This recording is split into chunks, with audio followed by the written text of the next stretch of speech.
I think the big question we have right now is when will hurricane season finally start to ramp up? When is it going to wake up? We've only seen 3 big systems so far, so where are the rest of them? Well, I might have an answer for you in this video. I recently watched one of Michael O'Malley's videos, and what they were talking about was something happening in the order of early August, potentially in the second week to be exact.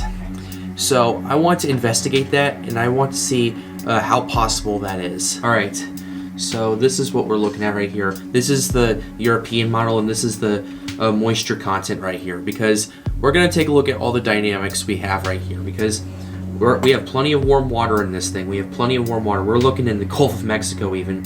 We're at over 30 degrees Celsius in the vast majority of it. That's about over 86 degrees for those of you in the United States.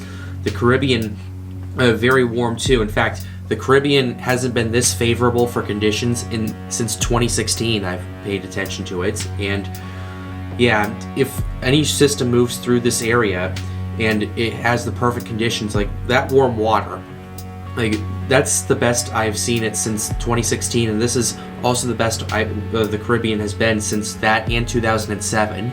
So we're gonna have to pay attention to that. There's also that ridge that's over right here. There's also this ridge. It's gonna end up likely pushing some storms if they become major hurricanes. It's likely gonna push them down through through the Leeward Islands, the Lesser Antilles, rather, and then into the Caribbean Sea. And where it goes from there, we're not entirely sure. But if we take a look at the warm water, plenty of it is there, and if there's a very high enough ocean heat content, and we're looking at ocean heat contents exceeding sometimes 70 joules per meter squared in some of these areas, so there's plenty of that. And if we even take a look at the wind shear, and this is right now, but sure, the wind shear isn't the best in parts of the Caribbean, but it's going to change eventually. The Eastern Caribbean looks really decent. Like, in fact, everywhere from the coast of Africa all the way to the Lesser Antilles looks completely fine.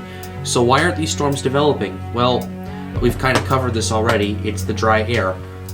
But we've been starting to notice a change happening, and if we go back to 72 hours ago, we can take a look just to show you what I'm talking about. Like, there was a huge amount of dry air going on in this part of the world right here, and that's what's really stopping anything from developing. It's everything, all the pieces seem to be in place right now. It's just the dry air is not cooperating. So what's going on with it? Well, we recently had this huge moisture blob just burst out of it, and that's moistening up quite a lot of the Atlantic with it right here. But then we encounter another issue, because pay attention to Europe right here. We're looking at dry air just bleeding out and just coming down from Europe and just invading the deep tropics right here. That's why we're not seeing any development anytime soon. But as time goes on and this high pressure system gets more consolidated, it starts to cut off this dry air right here. It starts cutting it off, and as a result of this, that dry air, the only dry air we'll probably see is that of the Sahara sand that's moving off the coast of Africa. And by the second week of August, first to second week of August, the conditions get a lot better as this high pressure system is blocking all the dry air from Europe, and we have tropical wave after tropical wave coming off the coast of Africa. It happens every year.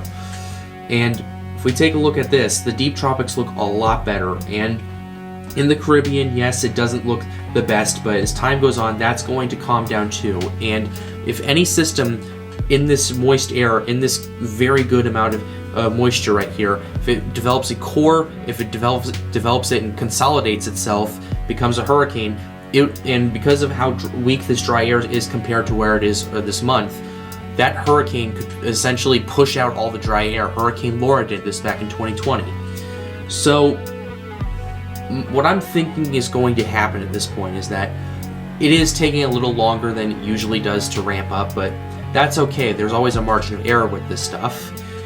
What I'm thinking is going to happen is starting on the second week of August, we're going to start seeing things ramping up. And I was watching Michael O'Malley's video once again. They think the same thing, and that's what I'm ending up going with, because if we take a look at the moisture, it's there. That high pressure system is blocking all the dry air away from Europe and northern Africa right here.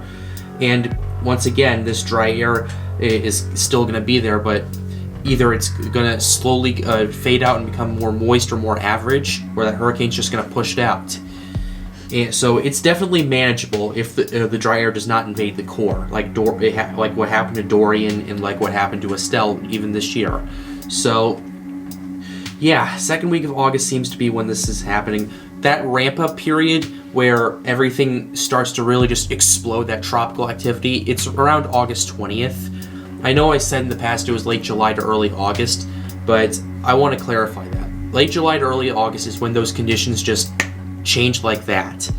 And as a result of that, you see more moist air, you see a little higher warm water temperatures, you see weaker wind shear on average.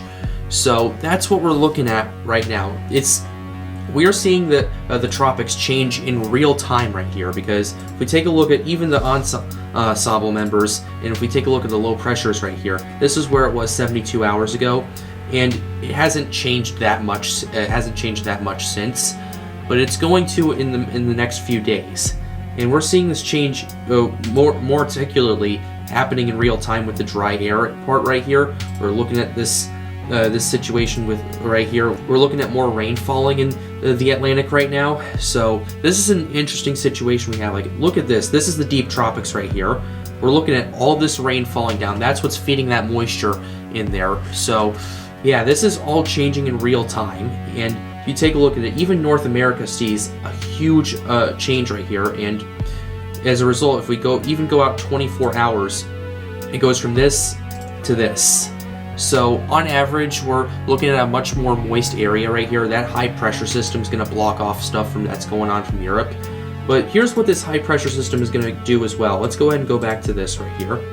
What that high pressure system is going to do is any tropical wave that starts to develop, it's going to take that to the Caribbean. It's going to guide that to the Caribbean.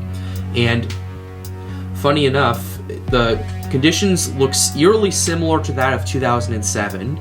And funny enough, I just made a documentary on Hurricane Dean, actually. The Hurricane Felix documentary is going to be out on Saturday. But yeah, the conditions look eerily similar, at what mid-level ridge does. It looks eerily similar to that of 2007. Considering we have a high amount of ocean heat content in the Eastern Caribbean, in fact, in pretty much all of the Caribbean as a matter of fact, and considering that the wind shear, even though it's not the best right now, it's going to start weakening gradually, we could see a season similar to that, but it's really too early to tell what we're looking at. So I'll continue to update you guys as the situation progresses. So I hope you enjoyed this breakdown. Be sure to leave a like and subscribe to the channel if you are new. It helps me out and helps me make more videos like these. The goal of this channel is to get more people engaged with weather. I will continue to update you guys in the following days. Be sure to subscribe to Michael Ramalley's channel. I will leave a link to their channel in the description down below. But with that being said, guys, have a wonderful day and stay safe.